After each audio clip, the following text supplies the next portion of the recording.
কর্ম তোমাকে ভোগ করতে হবে।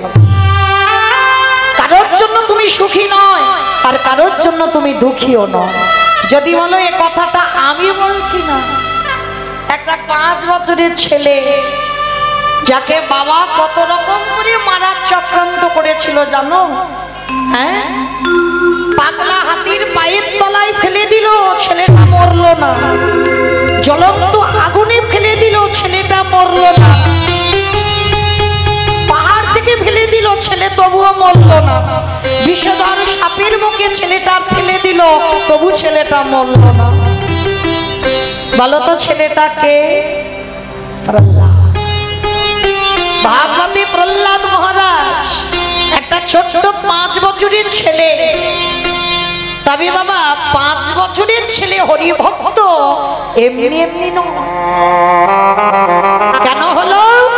বাবা হলো বীজ আর মা হলো ক্ষেত্র বা মাটি।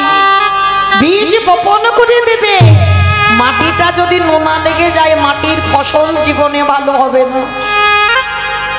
এইটা খুব গুরুত্বপূর্ণ কথা মা। মাটি যদি ভালো না হয় সে ফসল তুমি জীবনে ভালো করতে পারবে না। মাটি যদি নোনা লেগে যায় ফসল হবে হবে না। আমার কোন মাটির কথা বললাম তো? মাটি। এই মাটি যদি ভালো হয় তবে তার ফসলটা ভালো হবে। প্রহ্লাদ 5 বছরে এমনি এমনি কৃপা পাইনি। মাতৃ জঠরে 5000 বছর ধরে সাধু সঙ্গ ভক্ত সঙ্গ করেছে। করেনি? মা ছিল কয়াধু। যখন বাবা ওই হিরণ্যকশিপু তপস্যা করেছিল স্বর্গমর্ত পাতাল দখল করবে বলে, এমন কঠিন তপস্যা, একেবারে চারিদিকে আগুন প্রজ্বলিত করে তার মাঝখানে বসে তপস্যা করেছিল। বরফ ঠান্ডার সময় বরফের উপরে বসে তপস্যা করেছিল। এত কঠিন তপস্যা, ঊর্ধ্বপাতে হেষ্টমন্ডে তপস্যা কেন করেছিল? না স্বর্গ মর্ত পাতাল সবটা যেন হিরণ্যকশিপুরের দখলে হয়। আর তখন বাবা স্বর্গের দেবরাজ ইন্দ্র একটা সিদ্ধান্ত নিল যে ওই বেটার তপস্যা ভঙ্গ তখন হবে যদি ওর প্রিয় মানুষকে ধরে রাখা যায়। আর প্রিয় মানুষ বলছে মা কয়াধু। তো সেই দেবরাজ ইন্দ্র কয়াধুর চুলের মুষ্টি ধরে টানতে টানতে এনেছিল নিজ সভায় নিয়ে যাবে বলে। তা যখন কয়াধুকে নিয়ে আসছিল, কয়াধু তখন গর্ভবতী ছিল। মাঝ রাস্তায় দেখা হয়ে গেল দেবর্ষি নারদের সঙ্গে। নারদ মুনি হেসে বলেছিল, দেবরাজ আপনি দেবরাজ উপাধি পেয়েছেন, আর আপনি কিনা শেষে স্বর্গের দেবতা হয়ে আপনি কিনা একটা নারী হরণ করছেন। এটা জঘন্য অপরাধ।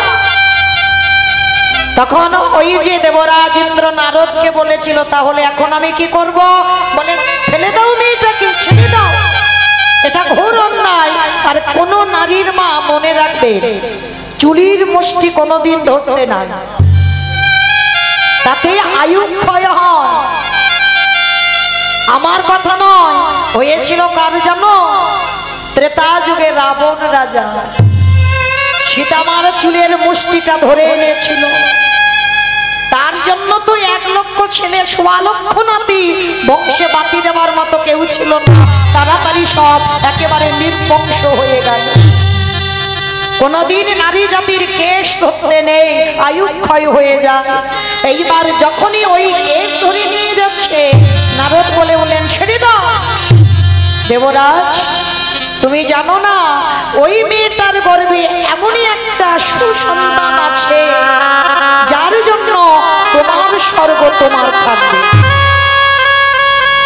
কথাটা শোনা মাত্র নারদ মুনির কথা মাত্র রেখে দিল, কিন্তু কয়াধু কাঁদলো, দেবর্ষি আমি তো আর ঘরে যেতে পারবো না। কেন? সমাজের কথা ভেবে দেখেন মা, এখন কি আর তখন কি?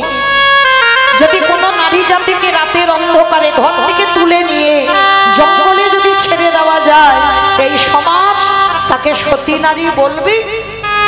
কলঙ্ক লাগিয়ে দেবে না? বলবে না ব্যভিচারিণী অসতী বলবে না, সবাই তো বলবে। তো কয়াধু নারদের চরণ ধরে বলল, আমি যাব কোথায়? আমার ঘর থেকে তুলে আনলো দেবরাজ, আমার স্বামী এখন তপস্যায়, তাহলে আমি থাকবো কোথায়?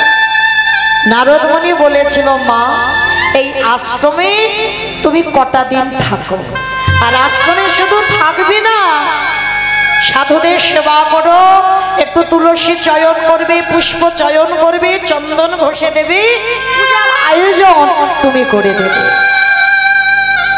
যতদিন না হিরণ্যকশিপুর ফেরে ততদিন তুমি এই আশ্রমে থাকবে। আরে হিরণ্যকশিপুর তপস্যা করেছিল 5000 বছর, আর যতদিন না হিরণ্যকশিপুর ফেরে ততদিন ওই সন্তান ভূমিষ্ঠ হবে না। কিন্তু কয়াধু তো জানতো না, কয়াধু জানে একটা সন্তান মাতৃজঠরে 10 মাস 10 দিন থাকবে, তারপরে তো না। কয়াধু মা কাঁদতো। কেন কাঁদতো জানো? শুধু মনে ভয়, আমার এই সন্তান যদি আশ্রমে জন্ম নেয় তাহলে সাধুদের মুখে চুনকালি লাগানো হবে। কারণ এই ঘটনা তো কেউ জানতো না নারদ ছাড়া। তাহলে সবাই কি বলবে? যে সাধুরা নারীটাকে রেখে ওই সাধুদের ঔরসে কয়াধুর গর্ভে সন্তান। কয়াধু ভয় পেত, সাধুদের মুখে চুনকালি লাগার ভয়। একদিন বসে বসে কাঁদছে, নারদ এসে বলেছিল, মা কয়াধু তুমি কাঁদো কেন?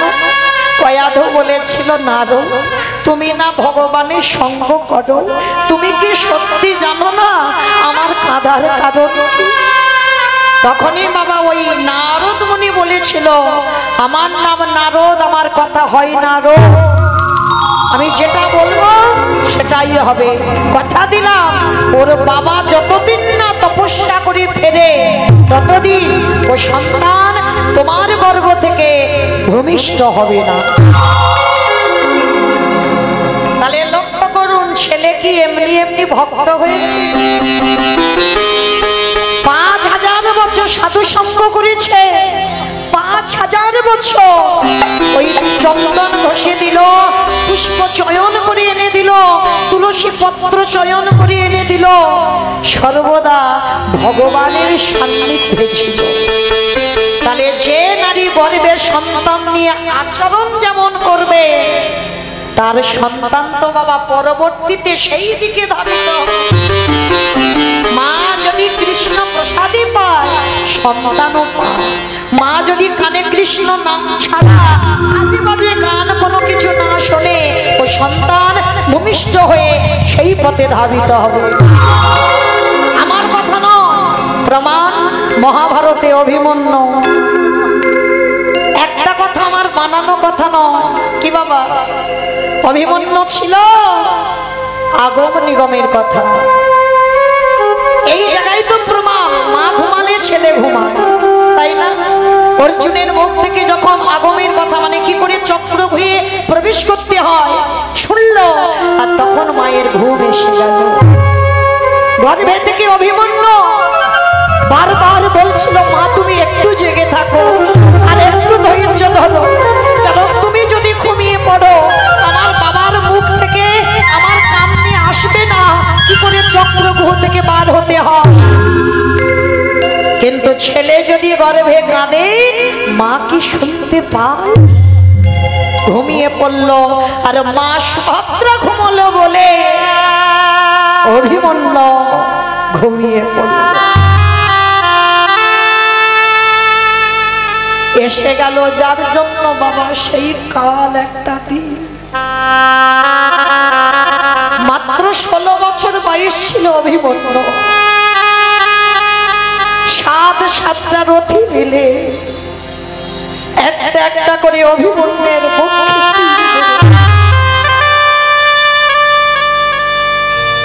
নিজের বড় জ্যাঠামশাই কর্ণ, মানে কুন্তি মায়ের কুমারী বেলার ছেলে, শেষ বানটা তো কর্ণই মেরেছে নিজের জেঠু হয়ে। বলেছিল, অভি তোর এই কষ্ট আমি আর দেখতে পাবো, কারণ তুই আমার আমাকে চিনিস না? আমি তো ভালো করে চিনি বাবা, তুই আমার সন্তান সম। তোকে সবাই মিলে মারছে, তুই এখনো প্রাণ রেখে দিয়েছিস। কোনো একটাও যোদ্ধা সূর্য অস্ত যাওয়া পর্যন্ত যুদ্ধ করেনি, শুধু অভিমন্যু করেছিল। প্রাণ হারায়নি, একটা একটা করে রথে মহারথী সবাই বাণ মারছে। প্রতিজ্ঞা ছিল অভিমন্যুর যে আমি সূর্য অস্ত যাওয়া পর্যন্ত দেহে প্রাণ রাখবো। যখন অভিমন্যু যন্ত্রণায় ছটফট করছে, রক্তে রক্তাক্ত দেহ, তখনই তো শেষ বাণটা কর্ণ মেরে অভিমন্যুকে বুকে জড়িয়ে ধরে কানের কাছে বলল, ক্ষমা করে দে বাবা, ক্ষমা করে দে, আমি পারলাম না তোর এই কষ্ট দেখতে, তাই তো আমি একেবারের মতো তোকে আমি ভুলে ভিড়ে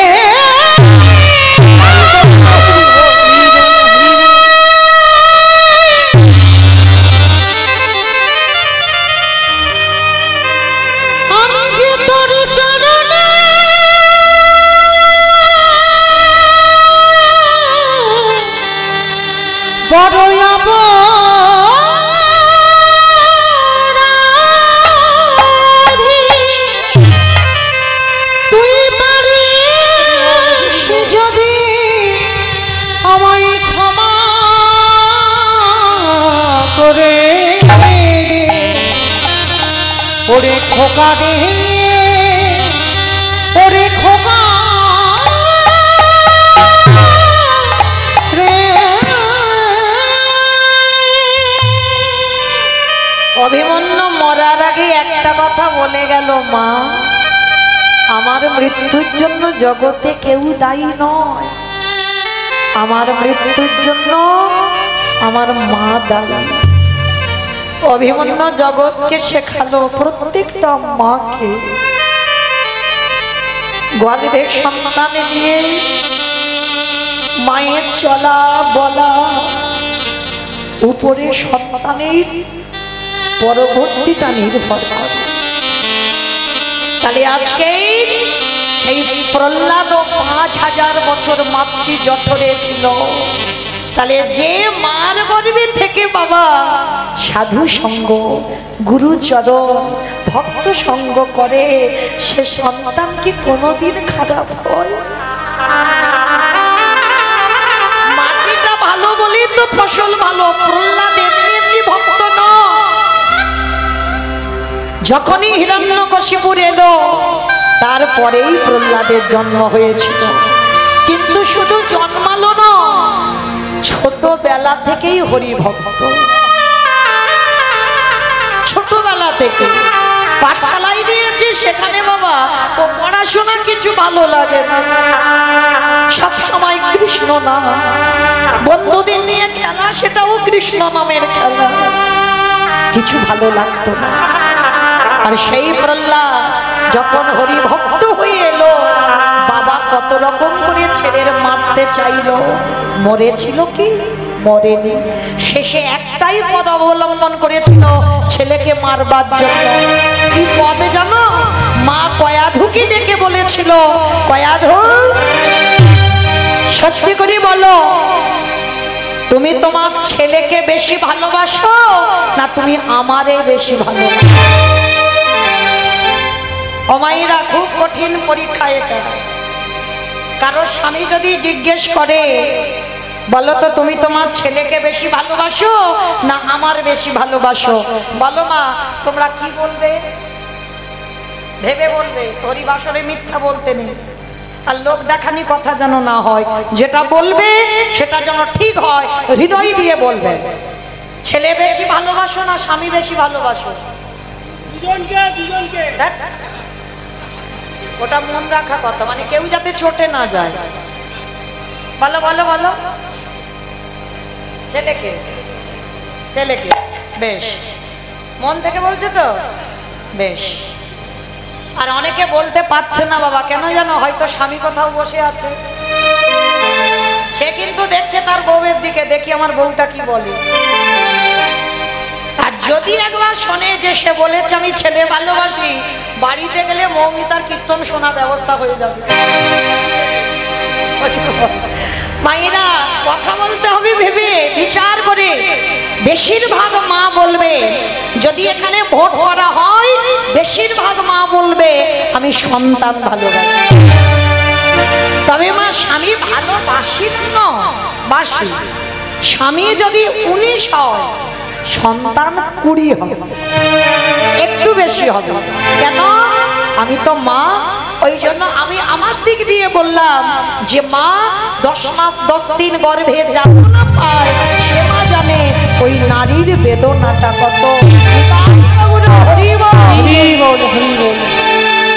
কিন্তু এখানে আমরা মা আর কয়াধু মা, তাহলে এখানে আমরা বলছি সন্তান ভালোবাসি, আর কয়াধু বলেছিল এক বাক্যে আমি আমার স্বামীকে ভালোবাসি।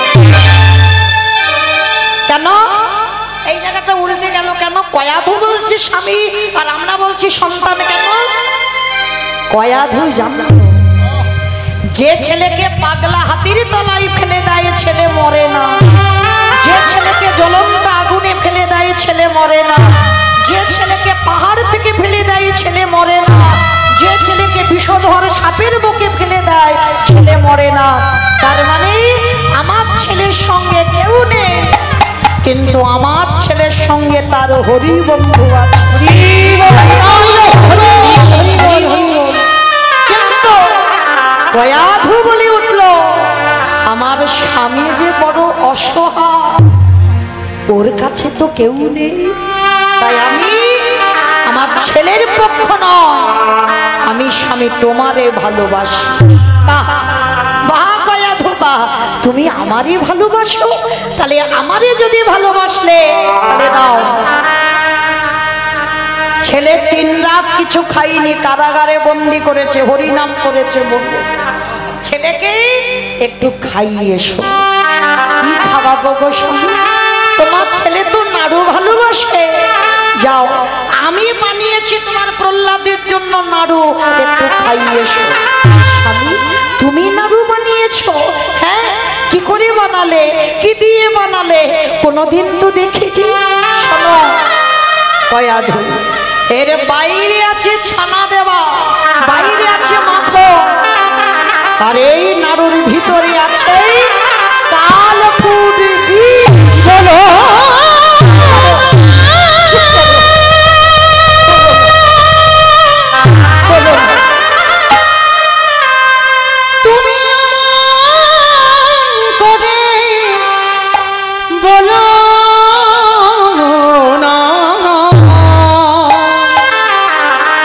আমি যে সহিতে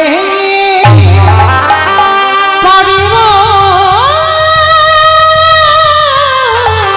না। চুপ করো, আমি ওই বিষের নাড়ু আমার ছেলেকে খাওয়াবো? কেন কয়াধু?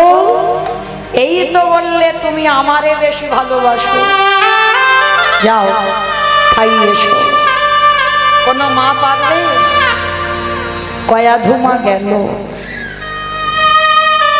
বিষের নাড়ুটা হাতে ধরে আছে কারাগারের বাইরে। কমাইরা সন্তান তৈরি করতে শেখো। প্রহ্লাদকে করেছিল কয়াধু মা, কারাগারের ভিতরে প্রহ্লাদ, বাইরে মা। ভিতর থেকে মায়ের চরণ স্পর্শ করে দণ্ডবত প্রণাম। 5 বছরের ছেলে প্রণাম করে প্রথমবারই জিজ্ঞেস করলো, ও মা আমার বাবা কেমন আছে? চমকে উঠেছে কয়াধু। খোকা, যে বাবা তোকে এত কষ্ট দেয়, এত জ্বালা দেয়, এত যন্ত্রণা দেয়, যে বাবা তোকে হরিনাম করেছিস বলে কারাগারে 3 রাত 3 দিন বন্দি করেছে, আর তুই কিনা প্রথমেই জিজ্ঞেস করলি তোর বাবা কেমন আছে? 5 বছরের প্রহ্লাদ বলেছিল, মাগো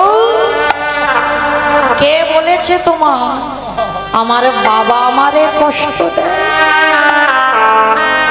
ভুল ভাবনা তোমার। এই পৃথিবীতে কেউ কাউকে সুখ দিতে পারে না, কেউ কাউকে কষ্ট দিতে পারে না। সুখ দুঃখ দেবার মালিক একজন, যেটা হলো আমার হরি বন্ধু।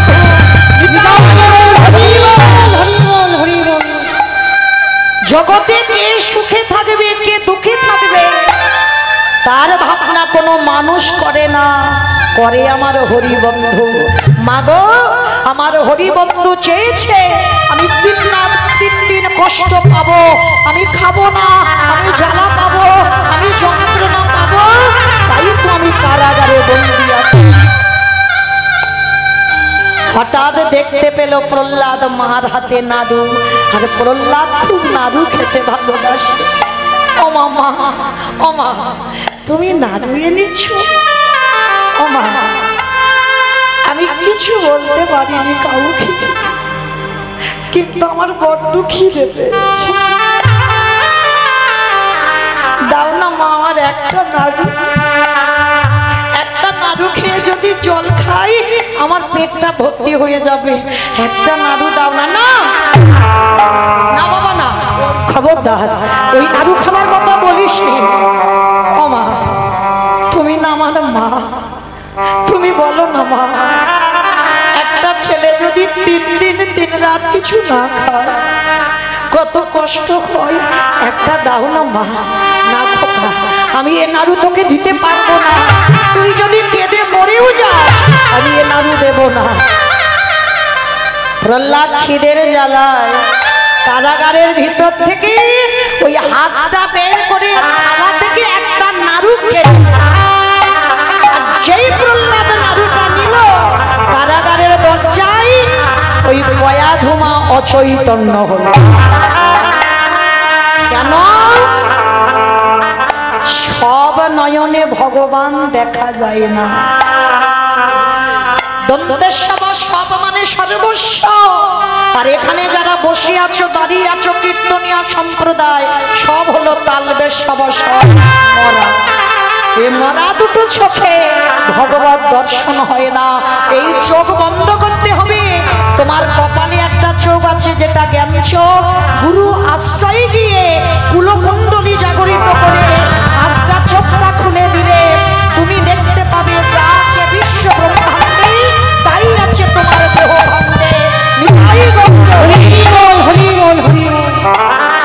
ভগবান খুঁজতে বৃন্দাবন যেতে লাগে না, ভগবান খুঁজতে নবদ্বীপে যেতে লাগে না। যা আছে বিশ্ব ব্রহ্মাণ্ডে তাই আছে তোমার দেহ ভাণ্ডে। যে একজন ভক্ত নিজেকে যদি চিনতে পেরে যায় সে নিজের মধ্যে আমার রাধা গোবিন্দ যুগল দেখতে পায়। তাই প্রহ্লাদ যেই না নাড়ুটা নিল মা কয়াদু অচৈতন্য, আর যেই অচৈতন্য হলো এইবারে ভক্ত বাৎসল্য ভগবান। আরে কি আমার থাকাতে পারে প্রহ্লাদ যেই না নাড়ুটা বাবনে দেবে পিছন থেকে হরি বন্ধু এসে আমার প্রহ্লাদের হাতটাকে হরি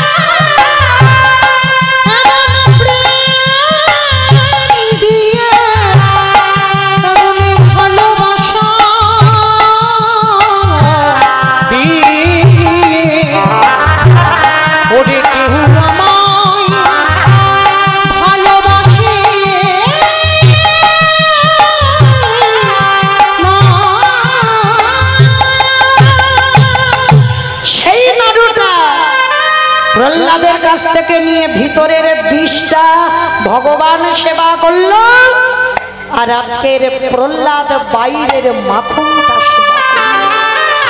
তাহলে সেদিন কারাগারে আমার প্রহ্লাদ ভক্তদের শিক্ষা দিল সুখ দুঃখ দেবার মালিক একজন, যিনি হলেন আমার হরি বন্ধু নিতাই গৌর প্রেমানন্দে। হরি বল হরি বল হরি বল। আজকের তাই তোমার সেই গৌরাঙ্গ মহাপ্রভু আজ জগৎ জীবকে জানাবার জন্য আজকের নদিয়ার মাটিতে এসে কি করলো জানো?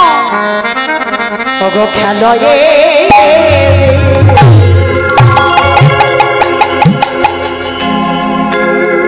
বিনোদ খেলা,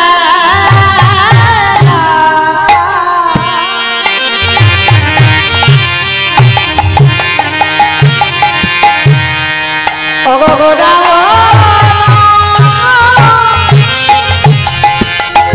মা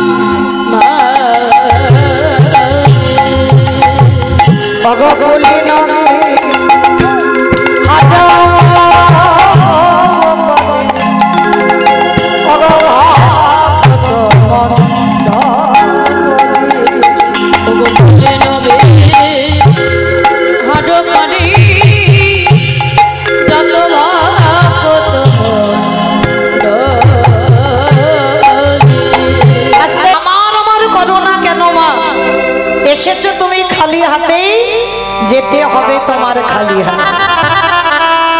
আমাইরা এখানে এই যে এতজন ভক্ত আমরা আছি, আমরা কি থাকবো বলে এসেছি না যাবো বলে এসেছি? কে গো থাকবো না যাবো? যাবো। আমার ঘাড়ে দায়িত্ব পড়েছে, আমার যাবার পালা। আসার পালা সাদা হয়ে গেছে, এবারে একটা পালা বাকি আছে, যাবার পালা। হ্যাঁ, তাহলে মনে রাখতে হবে মা, যতই আমার আমার করে তুমি আঁকলে থাকো না কেন, যাদের জন্য তুমি বসে থেকে কৃষ্ণ ভজন ভুলে যাচ্ছ, সারাদিন শুধু ছেলে আমার, মেয়ে আমার, জায়গায় আমার, জমি আমার, বিষয় আমার, বৈভব আমার, কিন্তু যতই আমারে আমার করো না কেন, বাঁশি যদি বেজে যায় পড়ে থাকবে সরকারি খামার। এসেছো একা, তুমি যাবেও একা। শেষের দিনে কেউ যাক বা না যাক মা, তোমার কর্ম তোমার স্বাদ যাবে। কি মাইরা কর্ম যাবে না? কতদিন হরিবাসরে বসলে, কতদিন সাধু সঙ্গ করলে, কতদিন ভক্ত চরণ ধরলে, কতদিন তুমি গুরু চরণ আশ্রয় করেছো, এই ভালো ভালো কর্মগুলো তোমার সাথে যাবে। তবে মা আমি মৌমিতে একটা গ্যারান্টি দেব, জানি না আপনাদের এটা নদিয়া নাকি মুর্শিদাবাদ? মুর্শিদাবাদ, বেশ। তাহলে জানি না আপনাদের এই মুর্শিদাবাদে নিয়ম আছে কিনা, তবে আমার ডায়মন্ড হারবার এলাকায় নিয়ম আছে বাবা। কোন ব্যক্তি যদি মারা যায়, মৃত্যুর পর কিছু দাও বা না দাও, দুটো জিনিস সাথে দিতে হবে। কি? এক হলো খোল আর এক হলো করতা। বাবা না যাবে হারমোনিয়াম, না যাবে রোলার, না যাবে বেহালা, এসব কিছু যাবে না। যাবে মহাপ্রভুর সাথী হচ্ছে খোল আর করতা। যখন আমাদের দেহটা নিয়ে যাবে, পিছনে বলবে না বলো হরি, বলো হরি। আচ্ছা বাবা, এই জায়গাটা একটু ভালো করে মিলিয়ে নেবে। এই যে প্রথমে বলেছি কীর্তন মানে অনুভব, আর একটা কথা বলি রাখি, কীর্তন মানে নারকেলের মতো। অমাইনা নারকেল দেখেছো? তাহলে তার দেখবো না, সবাই দেখেছে। গ্রামাঞ্চলের মানুষ নারকেল দেখবে না? তার নারকেল যারা দেখেছো দেখবে বাইরে একটা খোসা আছে, খোসাটাকে ছাড়ালে কি নারকেলের স্বাদ পাবে? ভিতরে যখন যাবে বাবা, সে বাইরের থেকে আরো শক্ত বেশি। তাহলে সেই শক্ত জিনিসটাকে ভাঙতে হবে, শ্বাসটাকে যদি টেনে ছাড়াতে পারো, তারপরে তুমি বুঝবে নারকেলের স্বাদটা কেমন। এই কীর্তনের বিষয়টা বাবা ঠিক এই রকম। কীর্তনী একটা কাহিনী বললো, আর কাহিনীটা শুনে আমি বাড়িতে চলে গেলাম না, খবরদার আগে মনে রাখবে একটু ভিতরে যেতে হবে, আর ভিতরে না গেলে নারকেলের মতো রস আস্বাদন করতে পারবে না। তা এই যে কীর্তনীয়রা বলছে যে হরিনাম ছাড়া মানুষের গতি নাই, তাহলে সত্যি কি গতি আছে? শেষের দিনে তোমার কর্ম যাচ্ছে, আর যাদের আগলে বসেছিলে কেউ তোমার সাথী হলো না, তাহলে গেল কে শেষের দিনে? এই হরিনামে যাবে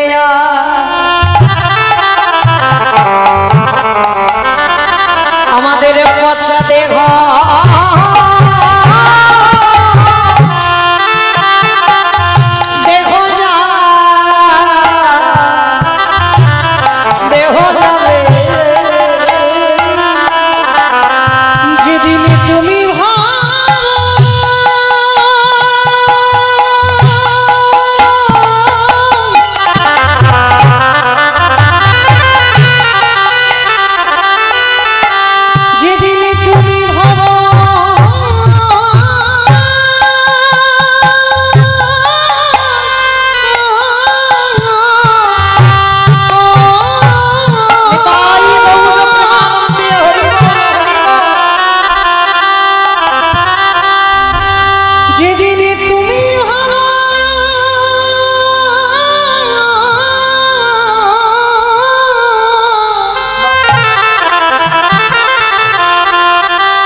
পাবার আসে, কৃষ্ণ পাবার আসে,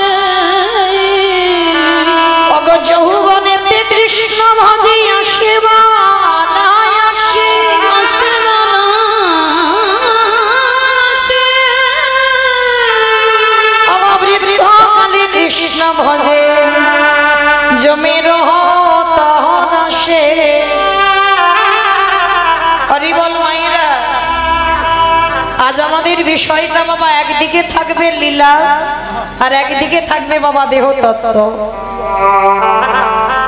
উত্তর গোষ্ঠে সবাইকে যেতে হবে, তাই না? সবার জীবনে রাসের বাঁশিও বাজবে। ভালো করে অনুভব করবেন, কীর্তন মানে একটু ভিতরে গিয়ে ভাবেন।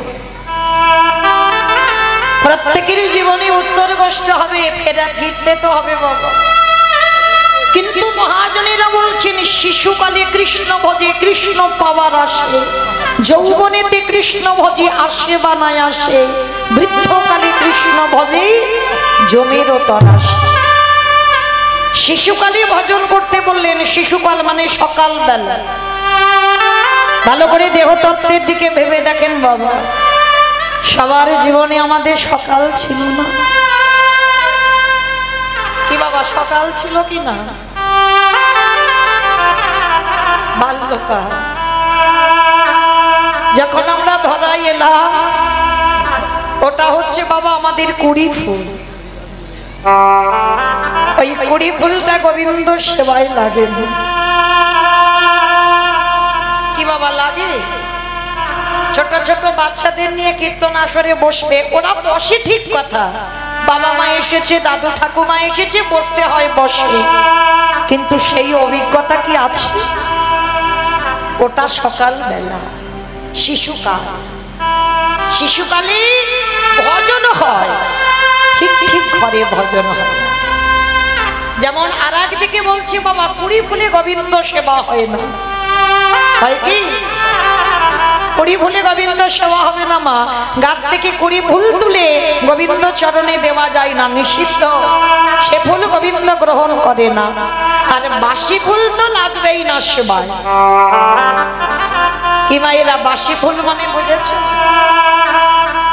দন্ত পড়ে যাবে, কেশ পেকে যাবে, চামড়া গুলো আলাদা হয়ে যাবে,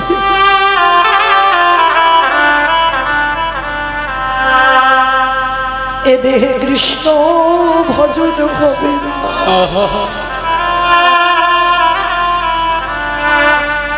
বার্ধক্য দশা যখন আসবে, কৃষ্ণ ভজন হবে না। স্নান করে ঠাকুর ঘরে গিয়ে আন্নি করতে বসবে, শরীর আলাদা। জপের মালাই জপ করতে করতে আর ভালো লাগছে না, এবার একটু ঘুমালে ভালো। এ ফুল গোবিন্দ সেবায় লাগে না।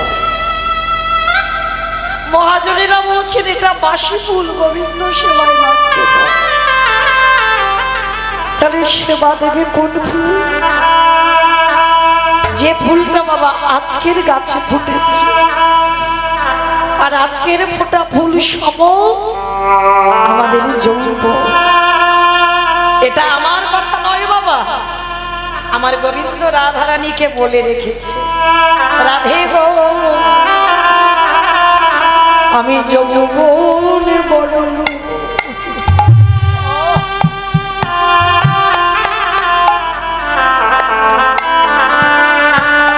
রাধে আমি ভালো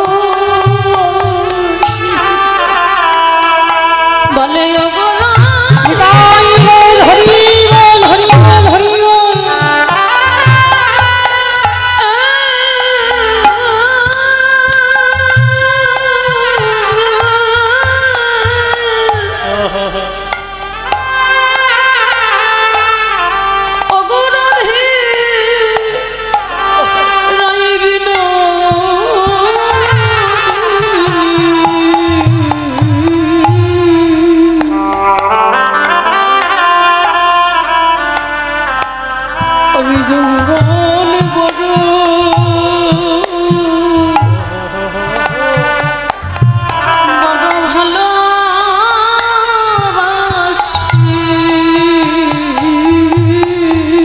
আস্তে কোন যৌবনের কথা বললো রাধারানীকে? সেই যৌবন যে যৌবনে বাবা তোমার দাঁড়াবার শক্তি থাকবে, দুটো হাত তুমি গোবিন্দ সেবার কাজে লাগাতে পারবে, যেদিন তোমার জিহ্বায় কৃষ্ণ নাম পরিষ্কার উচ্চারণ হবে, যেদিন তুমি কর্ণ বলে কৃষ্ণ নাম শুনতে পাবে, যেদিন এই দুটো নয়ন গোবিন্দ চরণ ছাড়া আর কিছু ভালো লাগবে না। তোমার দেহের যেদিন 10 ইন্দ্রিয় সতেজ সবল থাকবে, 10 ইন্দ্রিয় দিয়ে তুমি গোবিন্দ সেবার কাজে লাগাবে। কারণ পঞ্চরসের মধ্যে গোবিন্দ আমার বলছে আমি মধুর রসের ভক্তকে বড় ভালোবাসি। কারণ একটা কথা মনে রাখতে হবে বাবা, এখানে কেউ পুরুষ নয়। ভজন যজ্ঞে যেতে গেলে তোমাকে গোপী ভাবে ভজন করিতে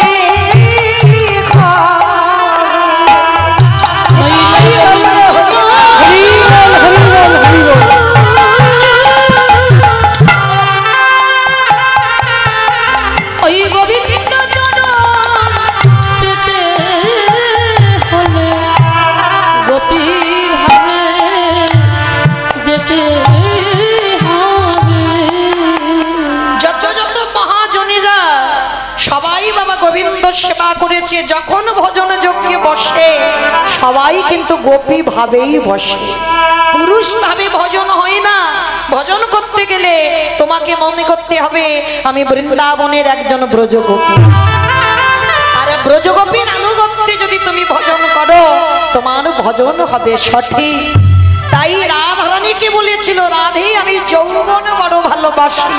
যদি ভক্ত 10 ইন্দ্রিয় দিয়ে মধুর প্রেমে কেউ ভালোবাসতে পারে, সব থেকে তো বাবা উন্নত উজ্জ্বল রস যেটা হচ্ছে মধুর প্রেমের ভক্ত যদি কেউ হয়। আজকের সেই রাধারানী বলেছিল, সজনী রে, যারা এখানে বাবা মাথুর লীলা শুনেছেন, রাধারানীর দশমী দশা একটু মনে পড়ে গেল। এই যে যৌবনের কথা বলতে গিয়ে যেদিন আমার গোবিন্দ মথুরায় গেল, রাধারানী বলেছিল, সজনী রে, আমার গোবিন্দ ব্রজ ছেড়ে মথুরায় চলে গেল, 100 বছর কেঁদেছিল। আচ্ছা বাবা, এই জায়গাটা ভাবে যে রাধারানী গোবিন্দের প্রাণ জীবন মানে পলকে যে হারায়, সেই রাধারানীকে 100 বছর কাঁদালো কেন? শুধু কি শ্রীরামের অভিশাপ? না, ওই যে বললাম তলিয়ে যেতে হবে ভিতরে। রাধারানী হলে জগতে আশ্রয় তত্ত্ব, আমার গোবিন্দ হলে জগতে বিষয় তত্ত্ব। ওই রাধারানীকে 100 বছরে কাঁদিয়ে গোবিন্দ জগৎকে শিখাইয়ে দিলে, ওরে কলির জ্ঞান ধরি এই জগৎ সংসারের মাঝে রাধারানীর মতো যদি কেউ কৃষ্ণ কৃষ্ণ বলি কাঁদিতে পারে, তারে অচিরে কৃষ্ণ কৃপা। যদি কেউ কৃষ্ণ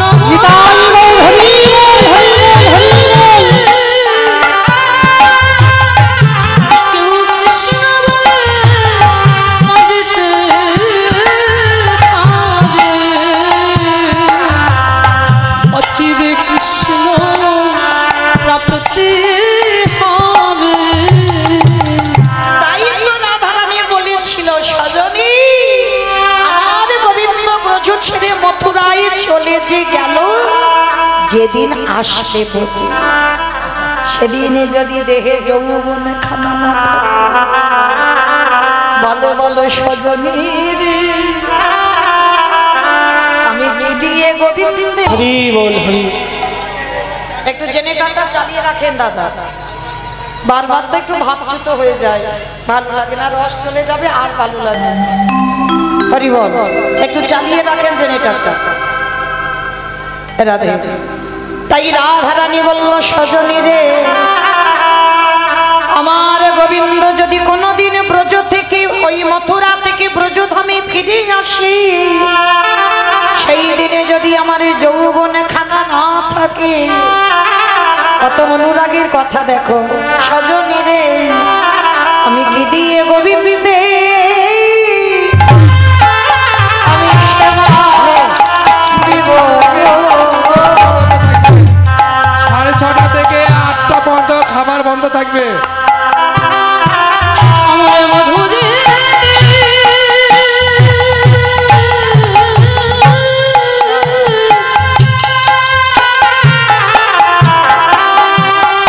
আমার মধুজি এই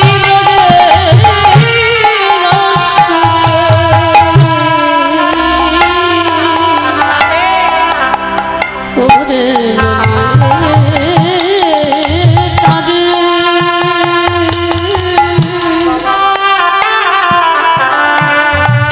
আমি কি দিয়ে গোবিন্দে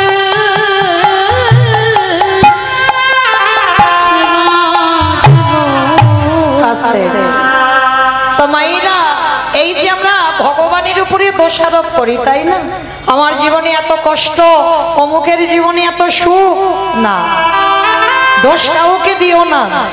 সবার চরণ ধরি বলি, মা কীর্তন শুনতে যখন বসেছেন যতটুকু শুনবে, প্রভুর নাম স্মরণ করতে গিয়ে বাবা কিছু অনুভূতি লাগবে, কিছু জানতে হবে। এই যে আমরা সংসারে জীবনে কারো দুঃখ যদি আসে, কষ্ট যদি আসে, আমরা দোষ চাপিয়ে দিই না যে অমুকের জন্য আমার জীবনটা বরবাদ হয়ে গেল, যার জন্য আমার জীবনে এত কষ্ট। না ভাই, ওটা ভুল কথা। তোমার লীলা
সহচর মেলে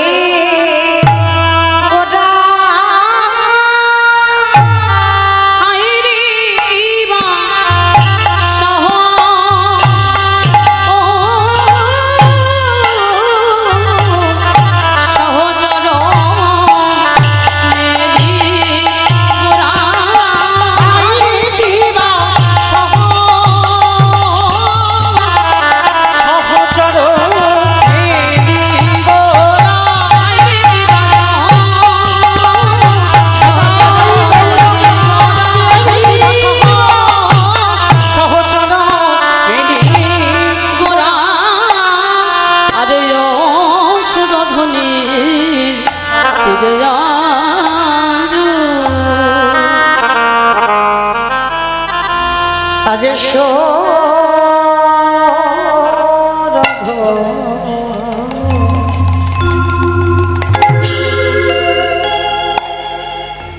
সুরধ্বনির তীরে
সুন্দরায় তস্মায় মহাপ্রেম রস প্রদান চৈতন্য চন্দ্রায় নমস্তে। চৈতন্য চন্দ্রায়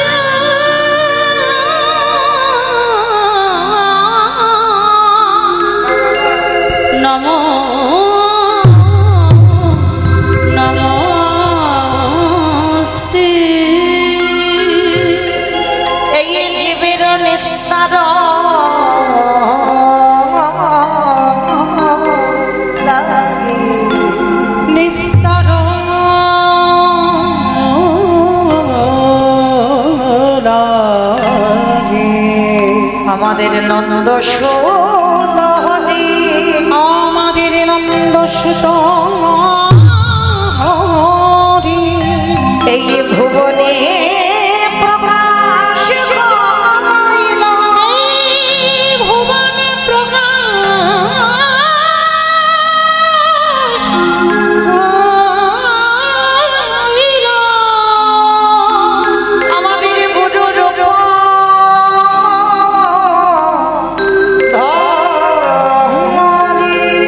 আমাদের গুরু রূপ ধরি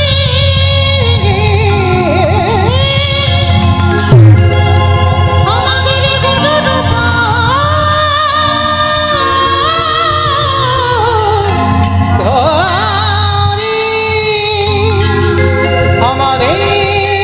গুরু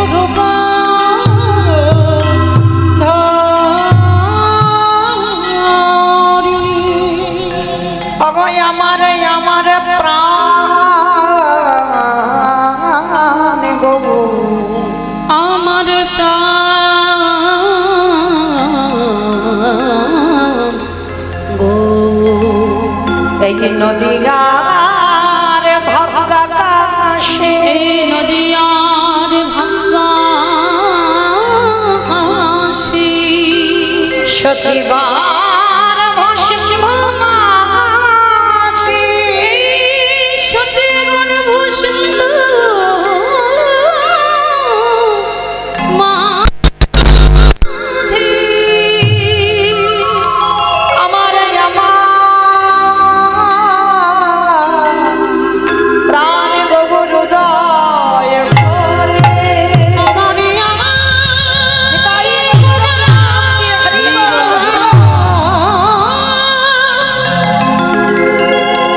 বিষ্ণু প্রিয়া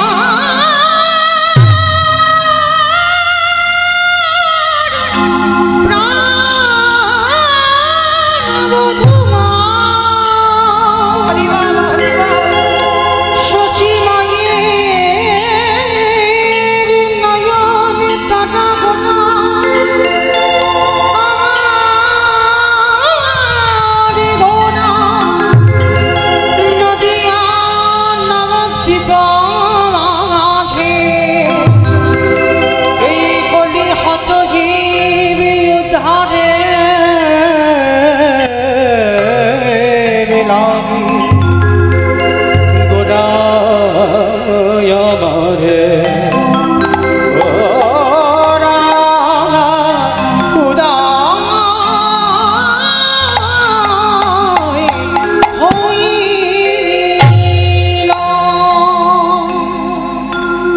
জনিতাই জয় রাধেশ্যাম, জয় জগন্নাথ, জয় মহাপ্রভু, জয় রাধে, জয় রাধেশ্যাম। সমবেত শুধু কৃষ্ণ অনুরাগী গৌর অনুরাগী মাতৃমণ্ডলী পিতৃমণ্ডলী আহুত নাহুত ভাগতে গ্রামবাসী বৃন্দ, যারা আমার রাধা গোবিন্দের, যারা আমার গৌর নিতাইয়ের রাতুল চরণ আশ্রয় গ্রহণ করেছেন, তাহাদের সবাকার চরণে রইল আমার কোটি কোটি দণ্ডবত।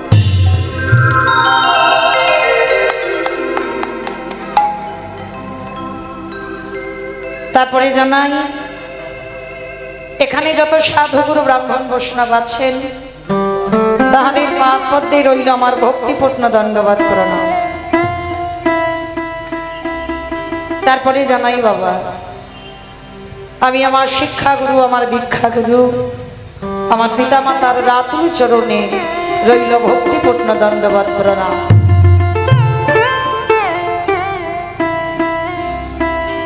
তারপরে যাদের কথা না বললে বাবা সব থেকে বড় ভুল হবে, সব থেকে বড় অপরাধ হবে, যারা আমার আগে পরে যত যত কীর্তনীয় সম্প্রদায় আছেন, আমার মতো অধম কীর্তনীয় মৌমিতা ঘোষ, আমি আমার সম্প্রদায়ের তরফ থেকে সমস্ত কীর্তনীয় তার সম্প্রদায়ের চরণে জানালাম কোটি কোটি দণ্ডবত প্রণাম। আর যাদের কথা না বললে বাবা সব থেকে বড় ভুল হবে, সব থেকে বড় অপরাধ হবে, যে দাদা ভাই, যে বাবা ঠাকুর, যে ভাইদের ঐক্লান্তিক প্রচেষ্টায়, যাদের উদ্যোগী আজকের মহতী নাম যজ্ঞানুষ্ঠান, একটা মাস ধরে, কত বছর ধরে, প্রতিটা বছরের ন্যায় এই যে কীর্তনের আয়োজন, তাহলে কতটা মাস ধরে যে হরিনামের যজ্ঞের আয়োজন যারা করেন, যাদের উদ্যোগে আজকের এই মহানাম যজ্ঞ অনুষ্ঠান হচ্ছে, আমার মতো অধম কীর্তনীয়া মৌমিতা ঘোষ সর্বাঙ্গে তাদের চরণে জানালাম ভক্তিপূর্ণ দণ্ডবত প্রণাম। এটা বাবা আমার ব্যক্তিগত মতের কথা বললাম, এটা কারোর মত নয়, আমি আমার মতের কথা বললাম। আমার মনে হয় কীর্তনের প্রারম্ভে প্রণাম যদি দিতে হয়, আগে তাদেরকে দাও যারা ভিক্ষা করে, কেউ 1 টাকা, কেউ 2 টাকা, কেউ 5 টাকা, কেউ 50, কেউ 100, যেমন পেরেছে, যারা মাধুকরি করে লোকের মুখে কত গালিগালাজ খেয়ে যারা এই হরিনামের আয়োজনটা করে, শুধু ব্যক্তিগত মঙ্গলের জন্য নয়, গোটা গ্রামের মঙ্গলের জন্য, গোটা সমাজের মঙ্গলের জন্য আজকের কীর্তনের আয়োজন যারা করে, আমার ব্যক্তিগত মতে মনে হয় কীর্তনের প্রারম্ভে আগে তাদেরকে প্রণাম দেওয়া উচিত।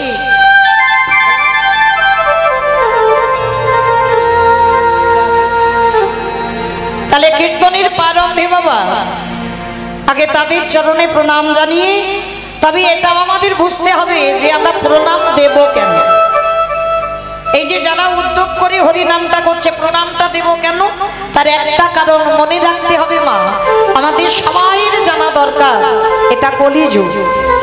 আর এই কলিযুগে যাগযজ্ঞ নয়, ব্রত পূজা নয়, ধ্যান তপস্যা নয়, চৈতন্য মহাপ্রভু বললেন কোন ভক্ত যদি যাগযজ্ঞ অনুষ্ঠান না করে, মানে ব্রত পূজা না করে, তাতে অসুবিধা হবে না। কেউ যদি ধ্যান তপস্যা না করে, তাতে অসুবিধা হবে না। কেউ যদি যজ্ঞ অনুষ্ঠান না করে, অসুবিধা হবে না। করতে পারো, না করলে অসুবিধা হবে না। কিন্তু কলির মানুষকে একটাই পদ অবলম্বন করতে হবে, সেটা কি? হরির নাম, হরির নাম, হরির নাম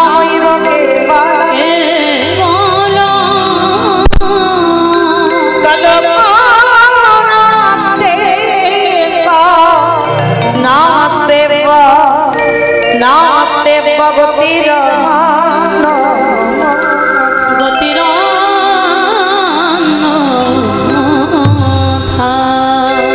কলির মানুষের হরিনাম ছাড়া কোনো গতি নাই, কোনো গতি নাই, কোনো গতি নাই। একমাত্র ভব পারাপারের সম্বল হলো বাবা এই হরিনাম।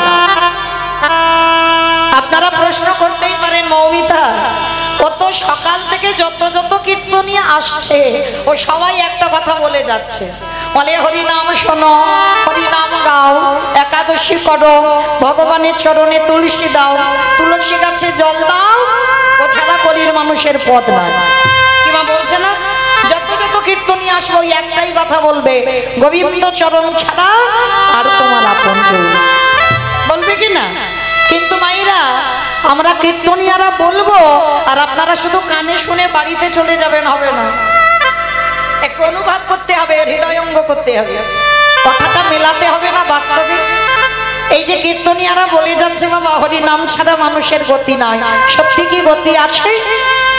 যে যত বড় ধনী হও না কেন, যার যত টাকা থাকুক না কেন, যার যত অর্থ থাকুক না কেন, কেউ যদি সারা জীবন দিল্লি বম্বে কাটায়, কেউ যদি সোনার পালঙ্কে ঘুমায়, তবু মনে রাখতে হবে পৃথিবীতে এরা তোমার কেউ আপন নয়। এসেছো খালি হাতে, যাবে তুমি খালি হাতে। যেদিন এসেছিলে বাবা। আর যেদিন তুমি ভব ছেড়ে চলে যাবে সেদিনও তোমার পরনে একটা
जनिते जय राधे जनाधीश्याम